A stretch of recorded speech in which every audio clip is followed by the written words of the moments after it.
Hi, my name is Risha Rocks, and I'm a makeup artist, LA born and Brooklyn based. Full time and I get the wins. Me set the pace and I'm here on things. Now I got some love for some little bling blings. Those pearls and diamond rings. Quick time. Well, what's this?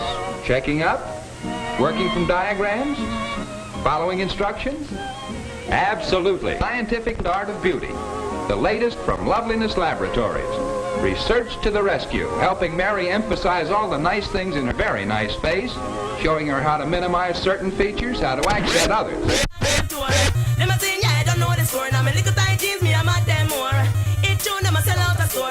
Have you heard the news flash? This year gonna stack some cash, and I'm gonna make it last. You better know that. Have you heard the news flash? This year gonna stack some cash, and I'm gonna make it last.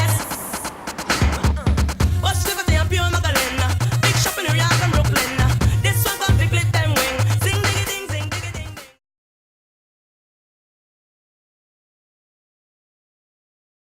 We're going to start this happy vibes right from the root. I have been an artist for my entire life, like since I could hold a pencil. I've been drawing and exploring, and I was very encouraged in that by my family. And as time went on, I got seemingly less and less focused on art as, you know, life takes over. I didn't do art as a major in college, so I'm doing schoolwork, living life, and then working regular jobs. But eventually I did begin to apprentice to be a tattoo artist, which was my first experience with using the actual human body as canvas. And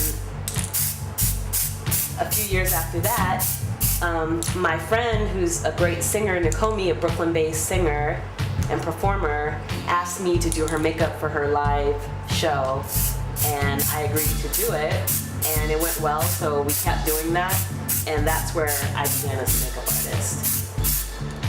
Beyond the fact that, of course, being an artist, I was always the designated Halloween, costume creator. And obviously it was known that I had a certain capacity for it, but it wasn't something that I did regularly. My career as a makeup artist confronts people's notions of beauty. I'm not thinking about other people's notions of beauty at all.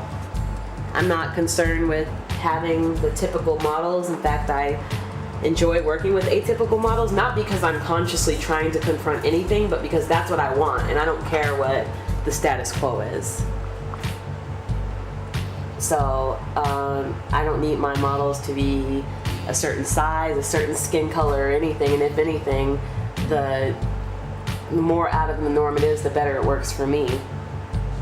Because people are my canvas, so that includes all people. Anybody can be my canvas.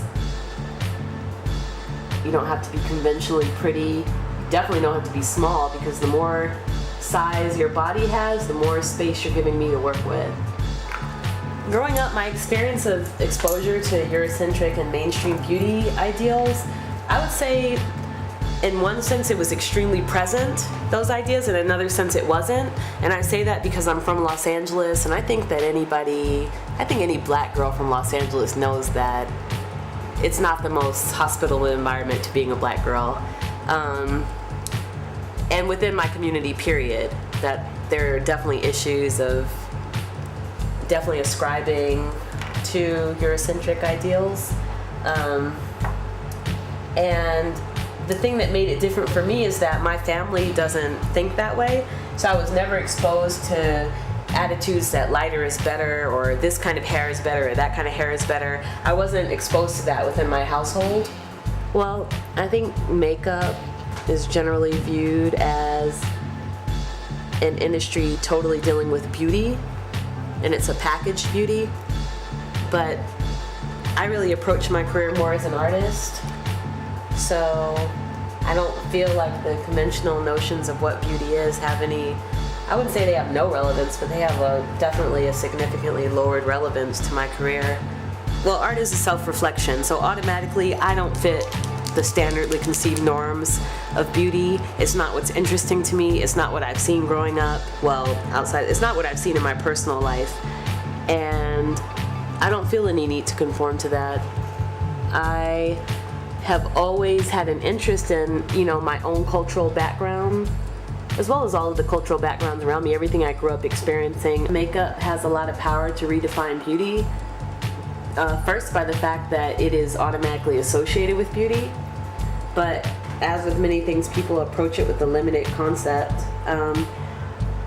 in thinking that, I guess, makeup should be used to bring yourself as close to standard as possible.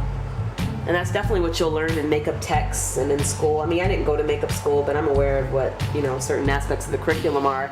And it's all about what they would call balancing a face, but basically bringing a face into a range of normalcy.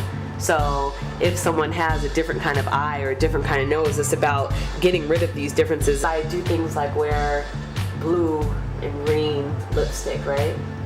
And they're always like, where did you find that lipstick? And I'm like, okay, I didn't find this lipstick. They really don't have a lot of lipsticks in these colors, but what I did is use eye pencil, because those come in every color. And there's no rule. Just because they market it and label it as eye pencil doesn't mean you have to use it on your eyes. All of these things are tools and can be used in various different ways, which I think is what beauty comes down to in the end. Basically using whatever's here on earth and transforming it or presenting it in a way that evokes a response in yourself or in others. So I definitely think makeup could be used for that very easily.